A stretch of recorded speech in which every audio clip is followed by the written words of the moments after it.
Hi guys, it's Kirsty. In today's video, I want to talk about why it's difficult to stop ruminating as a compulsion when we're working on our OCD recovery.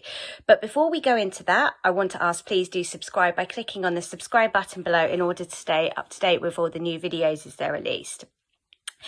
So when we look at OCD, obviously we know that the cycle is fueled by the performance of compulsions, and that's what keeps us stuck in the loop of getting obsessions. The obsessions make us feel a certain way.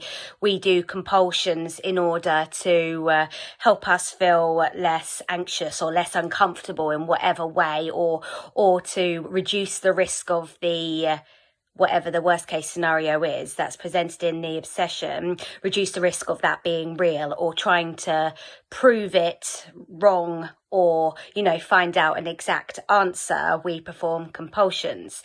And obviously, we've seen various videos talking about compulsions. There's several on this channel talking about how they can be in various forms. So it might be hand washing, which a lot of people who don't necessarily know about OCD know that hand washing is a big compulsion for people who suffer from certain types of contamination, OCD. Also checking, whether that's checking doors, locks, switches, etc., or it might be a physical compulsion of hiding knives or something like that, or it could be avoidance behaviors, which are essentially kind of compulsions in their own way, because we are actively avoiding being around something that triggers our obsessions. And then, of course, we move on to the mental compulsions. So mental compulsions can be, mentally checking our feelings, like sort of constantly keeping an eye on how we're feeling in certain situations, or just generally. It could be replaying scenarios over in our heads to see how we feel about it. It could be kind of trawling through memories to work out if something did or didn't happen, or if we're remembering it correctly, or how we were feeling at the time. It could be repeating certain phrases that help to neutralize the obsessions when they come in, or it could be rumination, which is what I want to focus on in this video. And by rumination, what I mean is basically analysing, sort of going over the same topic over and over again in our minds, trying to work something out, trying to work out, if something is true, or how we feel about something, how can you stop it happening? Essentially, it's like constant mental problem solving. And it kind of ties in, I suppose, with when I say about, mental checking and things like that. That's essentially a little bit of rumination, because then you're maybe checking how you feel about something, and then you're going over that and sort of picking it apart and thinking, how do I feel about this? And, maybe it's true because of this. Or actually the other day I felt this way, so maybe it's not true. And the thing is with the mental rumination is that until we learn about OCD, quite a few of us, myself definitely, didn't even know about rumination. Personally, I didn't even know that other people didn't constantly analyze everything the way that I did. I didn't realize that not everybody goes over everything in their minds, several times, and take something, seriously that they might have thought and have to mull over that particular thought. I didn't know until I started learning about OCD, when mine got really bad, that this was not something that everybody did, and that it was actually, in fact, a compulsion that was actually fueling my anxiety further. So if we look at why we ruminate, it's, the same reason why we do any other compulsion. It's in order to try to prevent a feared scenario coming true. So whether we're ruminating to work out, if if we are maybe we're trying to ruminate, is my relationship right for me? There's a fear scenario that we're trying to avoid by doing that. Or there might be a couple of different feared scenarios. So, for example, in the case of relationship OCD, somebody might be ruminating over it because they are afraid of staying in the wrong relationship and, leading their partner on and wasting their partner's time, for example, and being forever unhappy. But at the same time, they may also be scared of leaving, the relationship because actually they love their partner and they don't want to lose them. So there's, there could be a couple of fears at play, or it might be if somebody's ruminating over harm obsessions, it may be because if they know that they may be a risk to other people, then maybe they can act to stop themselves being a risk, to prevent that happening or something like that. So it's the same as other compulsions in a sense that, like hiding knives would be because you're preventing that harm. Ruminating to try and work out if you feel like you pose a risk would be maybe then you can take action and hand yourself into the police, for example, if you felt that was the case. And so the ruminating is still, like other compulsions, outward compulsions, a way of trying to get certainty over a situation, trying to prevent a feared scenario or a couple of different feared scenarios coming into kind of reality, and also an avoidance of discomfort, uncomfortable feelings and emotions while we're working, 10 to the dozen in our minds, trying to work something out.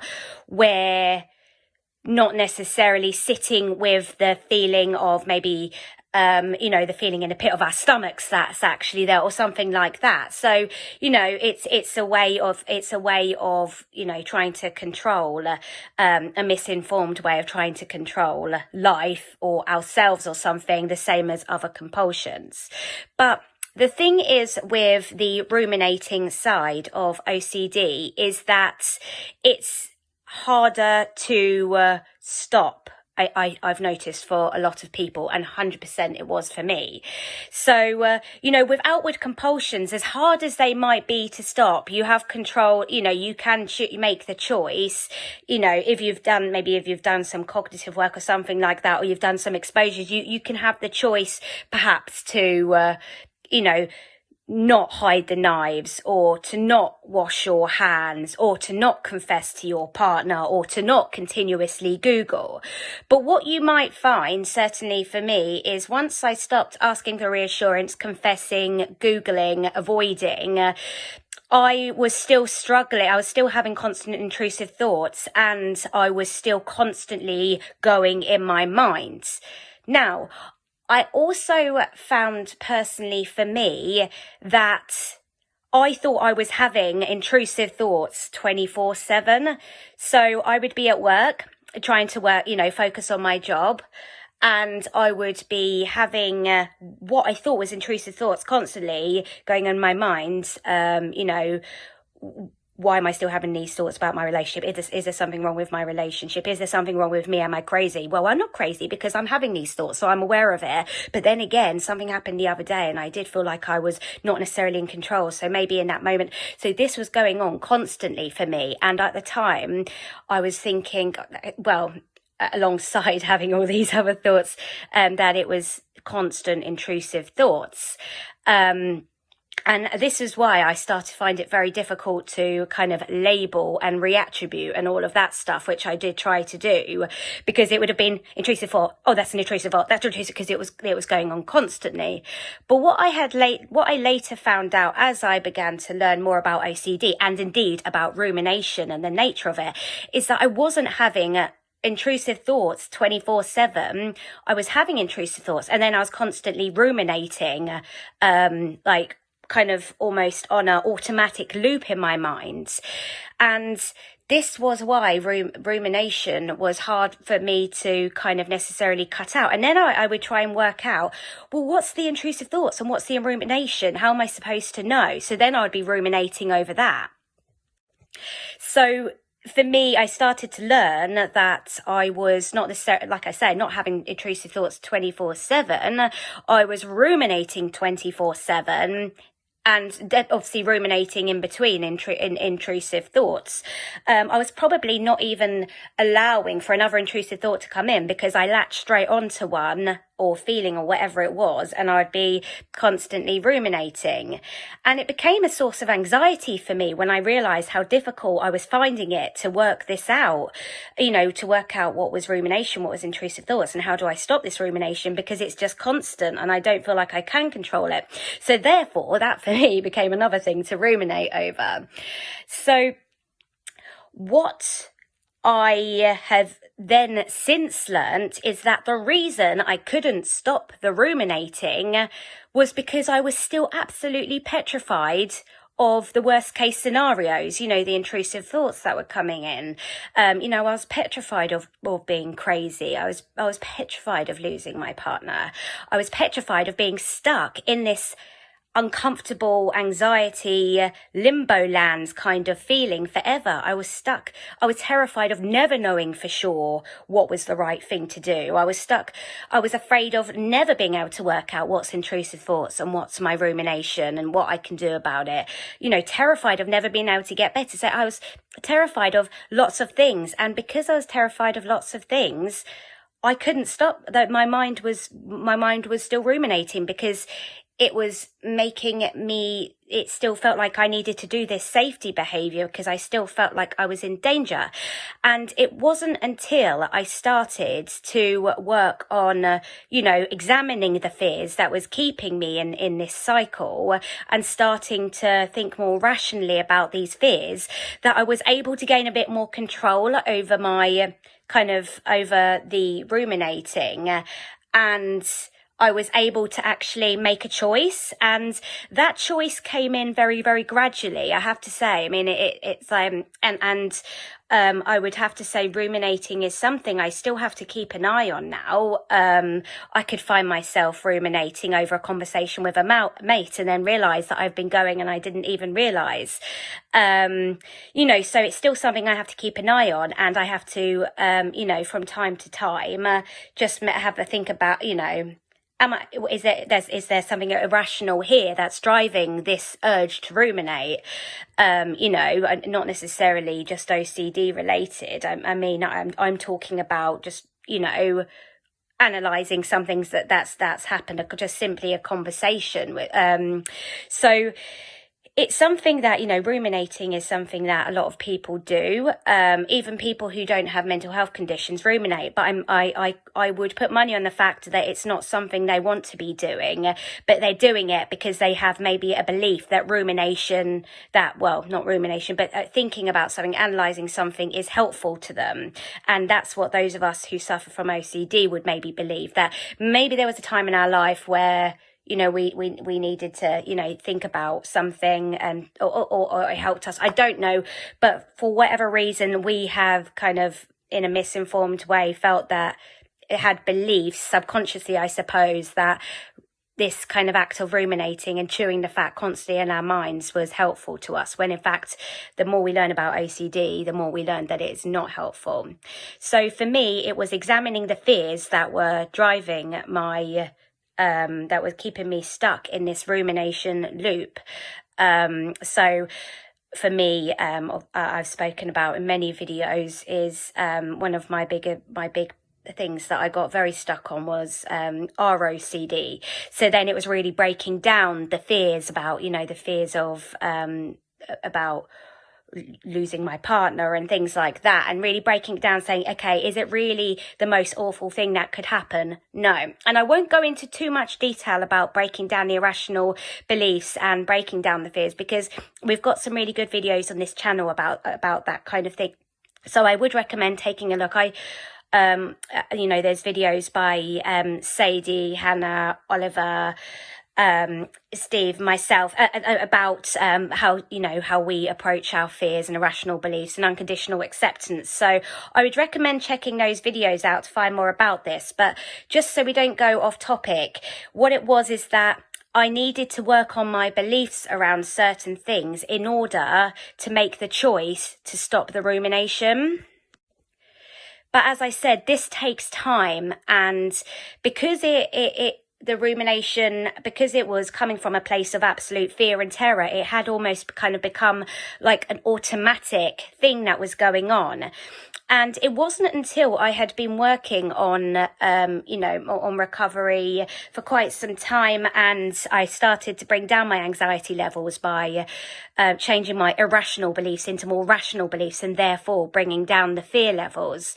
After a while, I started to see that I could make the choice to not perform the mental compulsions a bit more, but it was kind of, it came very gradually, and it would I would have moments where I find myself ruminating, think, what if I just don't? And then I'd be surprised to see that actually I was able to not in that moment, but then it might be the next day, for whatever reason, I wasn't, for some reason, it was still going. And that was because I still needed to continue working on the irrational beliefs, because it is such, it's a gradual process, and these irrational beliefs that we hold are so ingrained that mental behaviors like rumination also become very ingrained as a reaction. It's the thoughts that we have, as Rob has said in many of his videos, OCD and our thoughts take orders from beliefs, and therefore, so the mental behaviors that we might be performing are still kind of taking orders from the beliefs as well. So if we believe something is awful and terrifying, and that the animal side of our brain, which is black and white, I'm either safe or in danger, if that thinks we're in danger, then anything, your brain is going to react in the ways that it feels it's keeping you safe, even though, as we know, rumination doesn't keep us safe. It doesn't make a difference. So it's when you start to bring down that sort of alarm bell fear response, that's when you start to gradually gain more control over the rumination, and you start to see that you do have more of a choice. But it is something that in my personal experience, I've found, while you're, you recognize, oh, I'm ruminating about that theme, and you realize that you've got a bit more control over it, and you've been working on your irrational beliefs about that, you can, you reduce that. But what you might find is that actually there's other things that you're ruminating about as well. So you can start, as you get further and further along in the recovery, you start, to maybe uncover other things that you ruminate about as well, and you can look at the irrational beliefs behind those. It really is something that I've found it's something that I need to maintain, and rumination is something that I could fall back into if I don't make sure that I am kind of maintaining my new rational beliefs, because we've held out irrational beliefs for a long time, and because we've acted in certain ways, compulsions, it's reinforced those irrational beliefs in the past as well.